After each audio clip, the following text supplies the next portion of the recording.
How's everybody doing? I heard there's a Cajun chicken dish that you're... Cajun chicken Alfredo. Alfredo. That's one of their favorites. They always ask for it. How's practice today? Practice was really good. We flew around, got back to our fundamentals, tried to work out some of the kinks we saw from the game and get ready for UAB. What were some of those kinks? Really just a lot of freestyle on offense, not really staying true to who we are and what we do.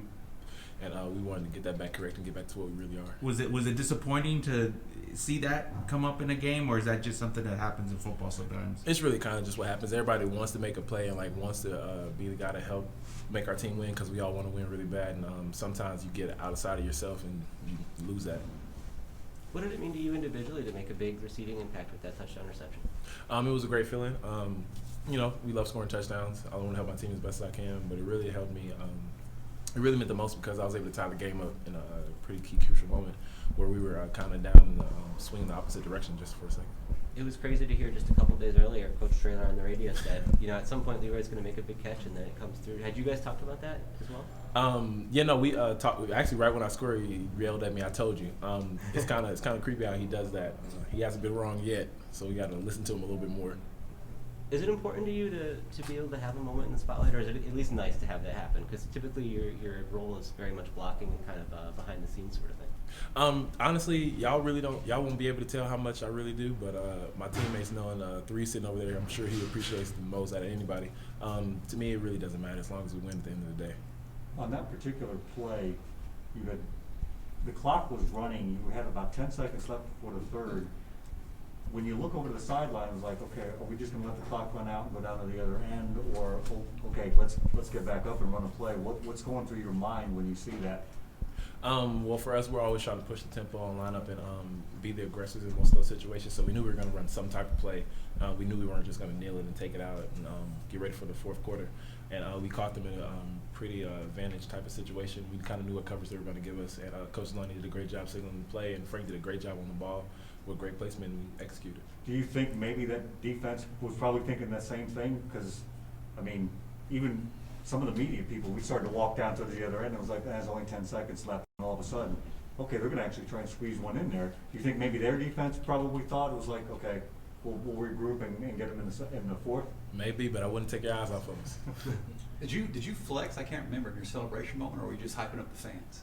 I was really finna jump in the crowd, but then I realized it was a penalty, so I couldn't do it. I thought about it, though. But you didn't flex? I might have. I probably did. Big guy. What's the vibe like this week with the big game versus UAB? What's the mood like with the players? It's actually a really good, fun time. We know we're playing the champs. They won 3 years in a row. We know how much this game really means to our program. I can't recall the last time a UTSA team beat UAB, let alone play them for a championship like this. We know they're a really good team. They're really physical up front. Their linebackers fly around. Their safeties can cover, and they tackle well. We know they're a really good team. They're probably the most physical defense we played all year, and we think it's a great challenge for our offense to go match it. Any pressure with that? Never really any pressure. We stay true to ourselves, and we'll take care of it. How do you evaluate the play of the offensive line and just the blocking in general through recent weeks? I believe, so going back to UTEP, one of our goals was to double up what they gave up normally. We ended up tripling that up, so they played amazing. Last week, we lined them up pretty well. I love the O-line. They know I'm kind of an extension of them. I'm the real hybrid between receivers and them. And it's a real close-knit group and all exchangeable parts, really. I think we've played almost 11 guys this year already, but it's a great deal. You see a difference between how that group is performing like week one versus where you guys are now? No, they've actually been probably like our most consistent group across the board. Even though they have like the most interchangeable parts, they've been real even kill all year, and they know what it takes to get the job done. For people around the country that have wanted to say, we really want to see who UTSA is this that game week? Is this that opponent? I wouldn't know if this is that opponent. I would say if you really want to see how we are, just watch the whole year, how it folded out. If you look back, we've played great teams almost all year. On the road, in crucial environments, we've been down 21-0. We've been up by 30 and still play the exact same and try to stay true to that triangle that we believe in. And we're just going to do the best we can to execute our culture and show it one more time. Is senior day going to be any emotional? Oh, absolutely. I love my guys. I've had like some of the best moments and met some of my closest friends here, and it's going to be a real real quiet time before a game. Normally I'm real energetic and bouncing around. It's going to be a little sad saying goodbye to most of my guys. It was interesting to hear you say on the radio that you got into football a little bit later because you were more into arts and music. Can you kind of take us through how that happened when you started? Yeah, so my mom was a professional singer and my dad's a bishop. And we grew up in church, so they put me into a lot of things. My dad and my mom were real open to let me experiment with anything I really wanted. He played sports, she did too, and most of my brothers and sisters also did as well. I didn't really want to. I didn't find interest in it at all. I was drawn more to music and arts and painting and theater, drama club, all stuff like that. And they really let me thrive and be able to do exactly what I wanted to do. And then when the time came, they figured I would eventually. And then one day I just told him, I was like, hey, Pop, I want to play football. And he let me do it. And it worked out very well. About like what age was that, or what point in your life? I didn't play up until I was 15. And then I thought about it, tried out. The first day I was with the varsity team, they had us run. I quit, jumped the fence, ran home. Coach came to our house. My dad made me go back. I finished that day, and I quit again. And then I didn't play for the rest of that year. Then the next year, when I was 16, I started, and I really kind of fell in love with it after that. How much do you get to sort of still engage those outside interests, the arts and music? Is that something you have any time for during the year? Oh, absolutely. After we get done with football, if you ask them, I'm the DJ in the player lounge. I play all the types of music, try to give them a little bit more culture besides just the rap that they listen to. Try to put them on Etta James, it's kind of old things, something like that. Arts, I paint a lot. This painting is like all over my room. I listen to records all day. I'm a pretty artsy guy. I love it. Do you still get to play the piano? Do you have like access to a piano? Oh, yeah, I bought a piano probably like 2 years ago. It's sitting inside my room, so anytime I get bored, I can hop up and play it. Coach was telling us that you had the honor of playing at Bryce's funeral. How did that get set up, and what was that moment like? Mama Wisdom called, and she asked me, could I play? And I was a little taken back because it's a real special time, and I know how important that time was for the Wisdom family.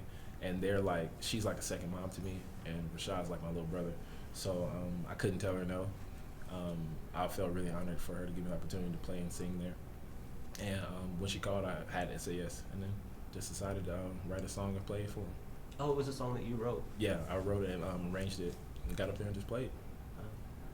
How often do you compose your own music? Was that a first for you? No, not really. It kind of stems from my mom. We all kind of are musically inclined. It was kind of thrived and built in us while we were younger.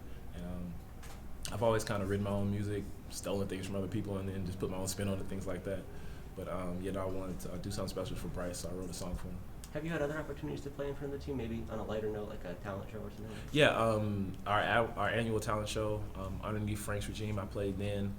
I sing almost all the time. They hear it all day. And I did a talent show here. A showcase at UTSA that I did not too long ago, I think last year. I play, it's known around campus now that I play a little bit more. And then Roy's Kitchen, kind of what goes into that, how'd that get set up?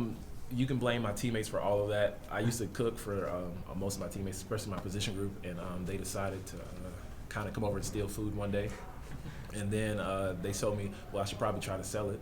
And then I decided, why not? Got a LLC for it and did about it the most legitimate way I knew how. And then I started selling. It's been pretty lucrative so far. Are you still doing that, like during the football season? They've been mad at me. I haven't been able to do it since we've been winning so much. But I'll probably end up doing it sometime next week, especially after we win this game. So you cook for the whole team sometimes? That seems like a lot of food. Yeah, no, I cook.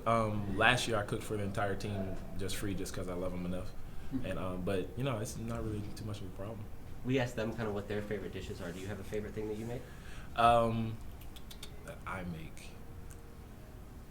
Well, their favorites is lemon pepper wings and Cajun chicken Alfredo. That's all they hound me about all day. My favorite, probably anything breakfast. I love French toast. I made this Hawaiian roll French toast. It's like a strawberry jam. Phenomenal. I love breakfast.